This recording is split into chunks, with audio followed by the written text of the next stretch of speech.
Dans cet esprit de responsabilité et de transparence, vous me permettrez, dans ce moment solennel, de revenir brièvement sur des sujets qui agitent l'actualité de notre pays, de notre département plus précisément, car les citoyens ont droit à une information juste, rigoureuse et transparente.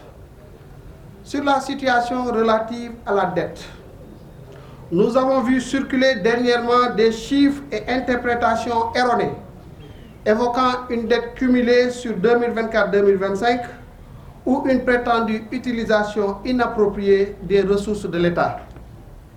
À ce sujet, je tiens à préciser 3 choses. Que le gouvernement conduit une politique d'endettement responsable, cohérente et conforme à nos engagements internationaux. Deuxièmement, que les ressources mobilisées servent prioritairement à soutenir l'investissement productif, au développement des infrastructures et à la transformation de notre économie, conformément aux priorités de l'agenda national de transformation.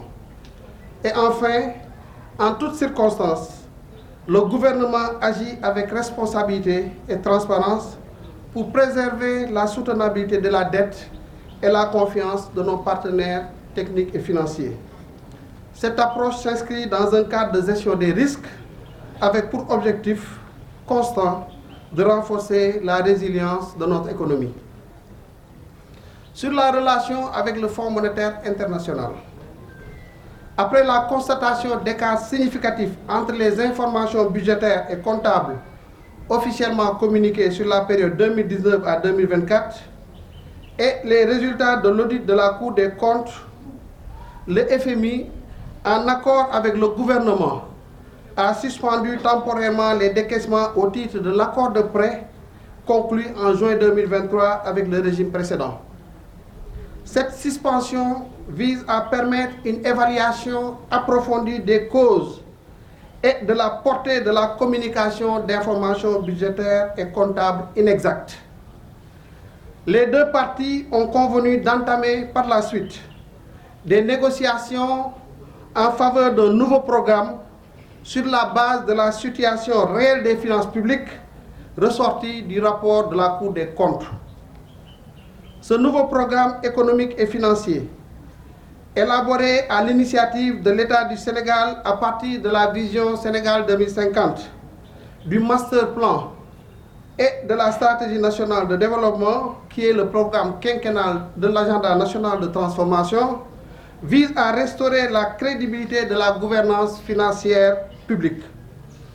Ce programme devra remédier aux causes profondes des insuffisances de la gestion budgétaire et comptable relevées dans le rapport de la Cour des comptes, mais aussi définir une nouvelle trajectoire des finances publiques tenant compte des risques liés au niveau d'endettement public.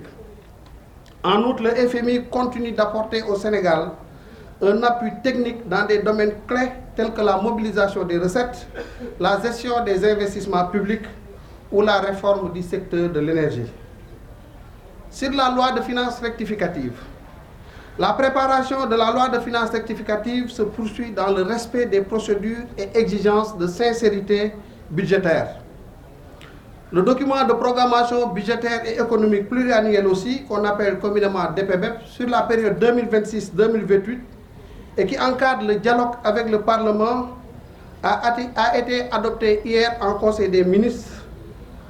Et conformément au calendrier qui est prévu, ce document sera déposé très prochainement à l'Assemblée nationale pour permettre l'organisation du débat d'orientation budgétaire dans les délais légaux. Je tiens également à souligner le caractère inclusif de cette démarche, marquée par l'implication de la société civile dans toutes les étapes du processus. Cela conforte notre volonté d'inscrire l'action publique dans une dynamique de transparence, la redevabilité et la participation citoyenne au processus budgétaire.